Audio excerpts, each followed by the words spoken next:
ABS-CBN. Galit na galit kay Marcos, Marcos. Kakampi niya na. Ano nangyari?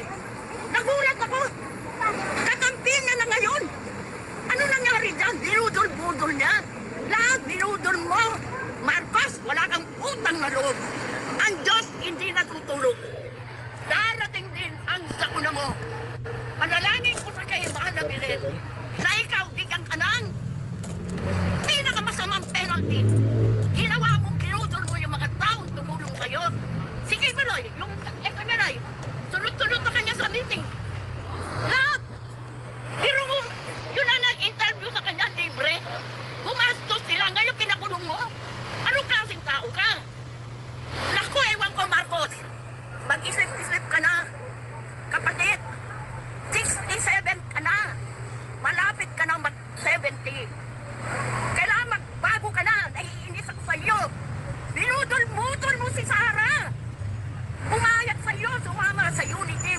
Ano nangyari? Pati kapatid ko, tinatulong ako dahil sa'yo. Kailangan ko sinustentuhan. Bakit ko ako sumama si Marcos? Kinumpanya ko pa.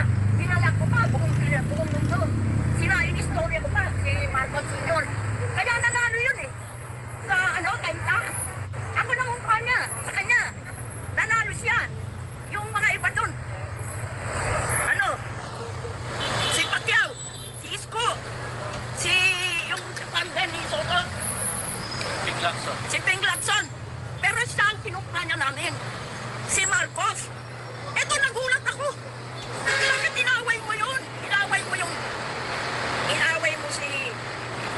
mo si Kibuloy. Inaway mo lahat yung tumulong sa'yo. Nagpakahirap. Yun na nga lang, yung secretary mo, executive secretary mo si Vic Rodriguez. Saka yung sa Alpara nun, sa report, abogado, si Trixie Angeles. Bakit mo sila dinitawan? Yun ang tumulong din sa kanya. Yun ang tumulong kay Marcos, si Vic Rodriguez. Pati yung utang niya sa Pilipinas, ang laki-laki. Hinahanap pa kanya yung milyon, pati yung ginto. Ito na naman. Kinuha na naman yung ginto sa Central Bank. Nasaan na yung ginto, yung gold reserve ng Pilipinas? Wala na. Nasaan yung mahanginapan? Wala na. Ako anak ko lang, historian ako valedictorian. 76 lang ako. Mga kababayan, kasi binabaliktad tayo ng taong ito. Para silang nanuntok tapos sila pa ang pabiktim.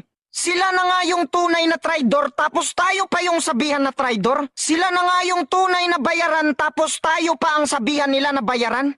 Katulad nito mga kababayan, sabi niya si Bin Barubal daw ay nabayaran ng 100,000. Iba pala mapikon ng mga bandidong ito mga kababayan kasi gumagawa ng kwento. Napipikon sila kasi durog ang amo na nagbabayad sa kanila. Si Bin Barubal pa ang pagbintangan na nabayaran mga kababayan. Si Bin Barubal galing ng ibang bansa nagtatrabaho. Sila ang tunay na bayaran kasi wala silang trabaho. Nasa social media lang sila araw-araw mag-livestream. Halata naman mga kababayan na sila yung bayad. Klarong-klaro. Tingnan ninyo, meron silang ideya na 100,000 ang bayad. Kasi sila yung nabayaran ng 100K. O, tingnan nyo yung mga hindi bayad. Walang ideya kung magkano ang bayad. O, di ba? Sabi niya 100K kasi yan yung binabayad sa kanya. Ilabas mo ang ebidensya mo na nabayaran si Bin Barubal ng 100K. O, di ba? O, wala kang ebidensya. Kami pa yung baliktarin mo na meron kaming ebidensya. Hinahire kami ng mga tauhan ni Tambaloslos, nag-chat sa amin, pero hindi kami pumayag. Meron kaming ebidensya na nag-hire si Tambaloslos. Kaya kayo na mga kampi niya, kayo ang tunay na bayaran. Kami kahit may ebidensya kami pero hindi kami nagbibintang ng direkta sa tao. Sinasabi lang namin na ikaw nabayaran ka ni Tambaloslos pero hindi namin sinasabi ang totoong pangalan kasi iniiwasan din namin ang libel.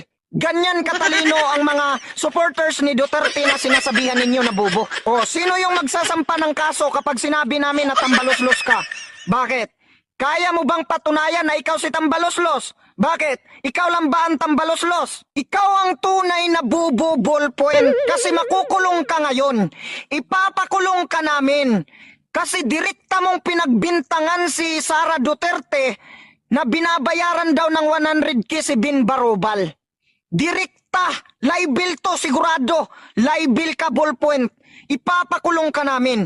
Okay, nananawagan ako kay Inday Sara na ipakulong ang taong ito, si Ballpoint. Gusto ko ito makita sa kulungan. Bibigyan kita ng 1 linggo, Madam BP Sara, na ikulong ito. Kasi kapag hindi mo ito ikulong, lalala ang gulo.